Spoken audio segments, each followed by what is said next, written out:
Now 6:30 on WKYT this morning. Investigators say lightning is probably what destroyed a large central Kentucky home during last night's storms. A family is remembering an eastern Kentucky man killed in a workplace accident in Frankfort.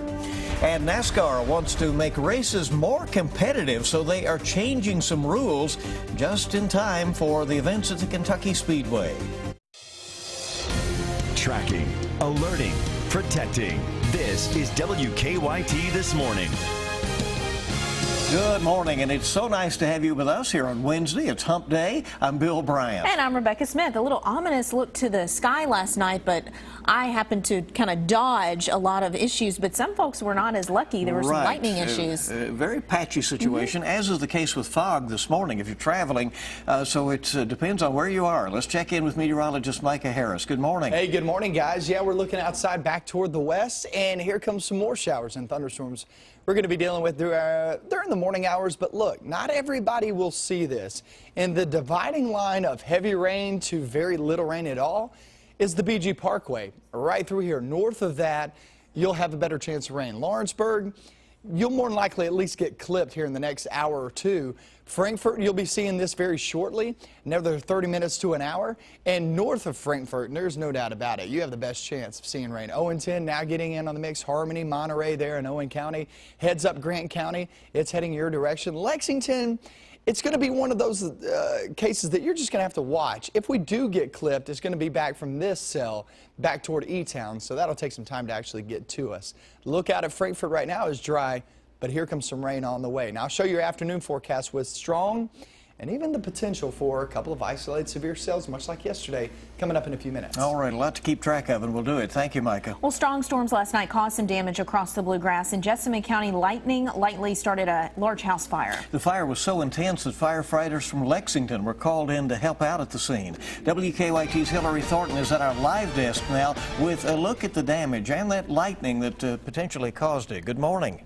Good morning, Bill and Rebecca. You can see in the picture behind me what First Alert Defender looked like at the time of the house fire in the Harrods Ridge neighborhood. WKYT's chief meteorologist Chris Bailey says the storm brought nearly 1,000 lightning strikes as it moved through Jessamine County. Firefighters believe a lightning strike sparked a fire in the attic of the home, which firefighters say provided plenty of fuel for the flames to quickly engulf the home. Firefighters from multiple departments were called to the home near Golf Club of the Bluegrass just off of US 68. Those in the home say they saw sparks flying out of the outlets when that lightning hit, and neighbors in the area say they could see flames shooting high into the air and could feel the heat coming from the burning home. Now, the official cause is under investigation, but fire officials say they feel confident lightning is to blame. While the home is destroyed, firefighters say the most important thing is that everyone did get out safely, and they say that is thanks to working smoke detectors that did alert the family. Now, as we just mentioned, that official cause is under investigation, and they're going to be looking into that. They say they're going to do a full investigation. Once again, they feel that lightning is to blame for this fire. At the live desk, Hillary Thornton, WKYT.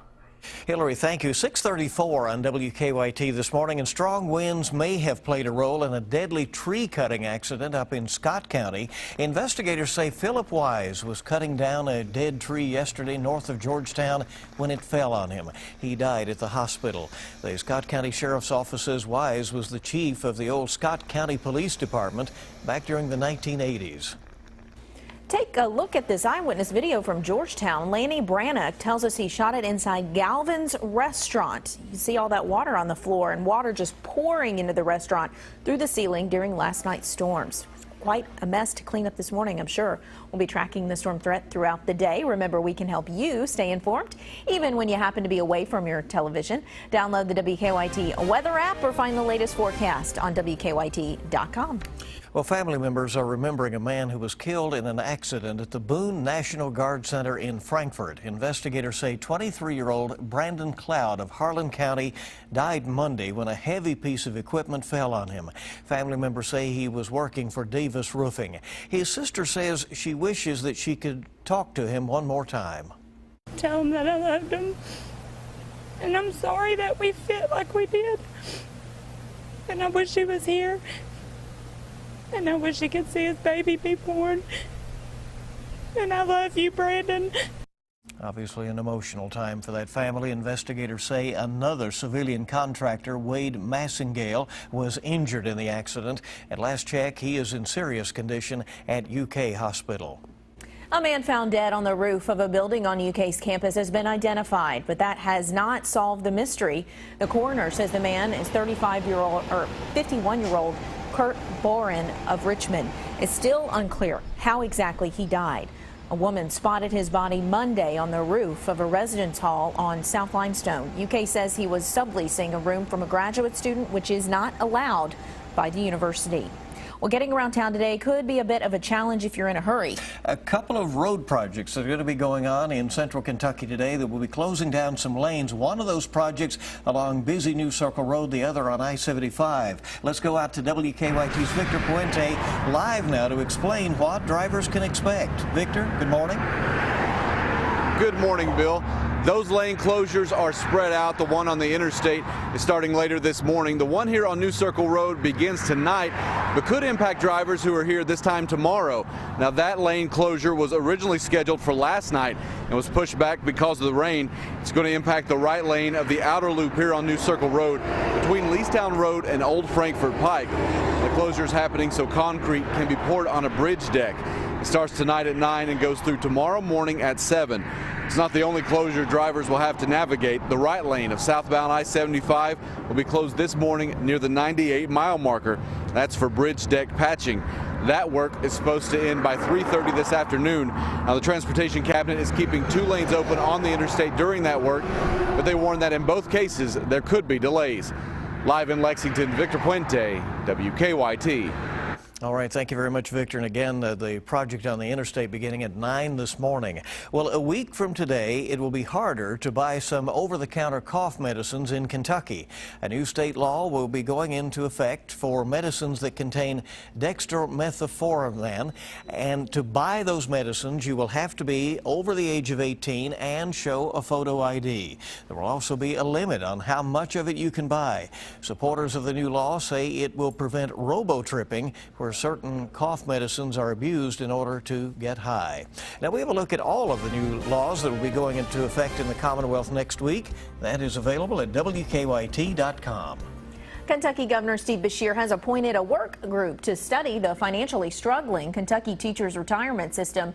Beshear appointed 19 people to the group. Lawmakers failed to reach an agreement this year on what to do with the retirement fund, which is projected to run out of money by 2036 if it is not stabilized. There will be some new rules for drivers at next month's NASCAR race at the Kentucky Speedway. NASCAR says it will use a rules package with lower downforce for the race. The rule change is only for the July 11th race in Sparta. The package will include a reduced spoiler height, a wider splitter extension, and tires with more grip. Well, one of the 2 victims bitten in separate shark attacks in North Carolina on Sunday, speaking out from his hospital room. He sounds really determined, to try to go forward. Wendy Gillette has this young man's story of survival. The 16-year-old Colorado boy who lost his left arm in a shark attack in Oak Island, North Carolina Sunday says he's staying positive. Staff at New Hanover Regional Medical Center interviewed Hunter Treschel from his hospital bed and released the video. I can try to live my life the way I was and make an effort to do that even though I don't have an arm, or I can kind of just let this be completely debilitating. I felt this kind of hit on my left leg, like I felt like normal, like there's a big fish coming near you or something. This was the second shark attack of the day.